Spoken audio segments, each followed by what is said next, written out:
อยู่ឆ្នាំ ហើយយើងនៅតែចងចាំគ្នារៀងរាល់ថ្ងៃទោះបីចរណៃអូនមានអ្នកថ្មីរួចហើយក៏ដោយបងមិនក្លាហាននឹងអាចបំភ្លេចរូបអូនបានឡើយក៏មិនចង់ឲ្យអូនត្រឡប់ក្រោយមករូបបងជីវិតបងអណ្ដែតធ្វើតែតោរស់នៅគ្មានលំនឹងមិនចង់ឲ្យប្រលឹងលំបាកនឹងបងទេក៏នឹងខ្លួនឯងមានត្រឹមចិត្តស្មោះទ្របវិញទោទេមិនអាចផ្ដល់ឲ្យមានមេនៅអនាគតបងផឹកស្រាបន្លប់ការចងចាំនឹករឿងដែលកន្លងហួរឆ្លោះនឹងចិត្តខ្លួនឯងដែលត្រូវការអូន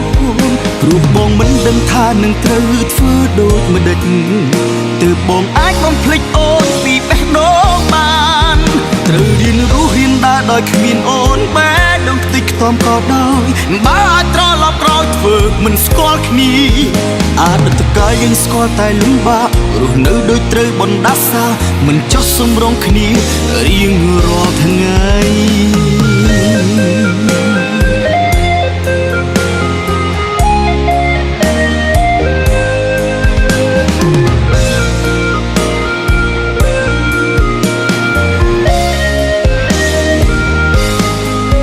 อยู่ឆ្នាំហើយយើងនៅតែចងចាំគ្នារៀងរាល់ថ្ងៃទោះបីចរណៃអូនមានអ្នកថ្មីរួចហើយក៏ដោ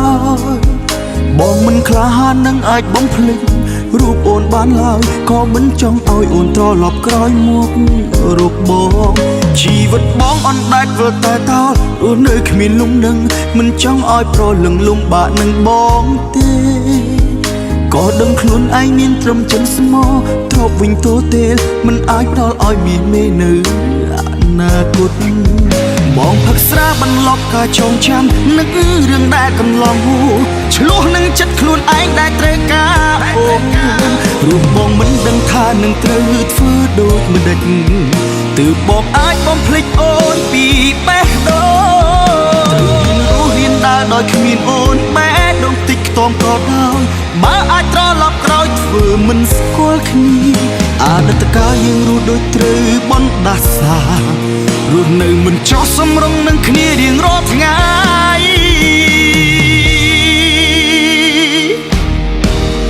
បងផឹកស្រាបន្លប់ការចងចាំនឹករឿងដែលកន្លងហួរឆ្លោះនឹងចិត្តខ្លួនឯងដែលត្រូវការអូន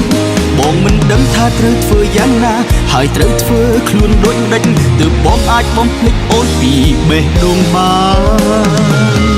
ន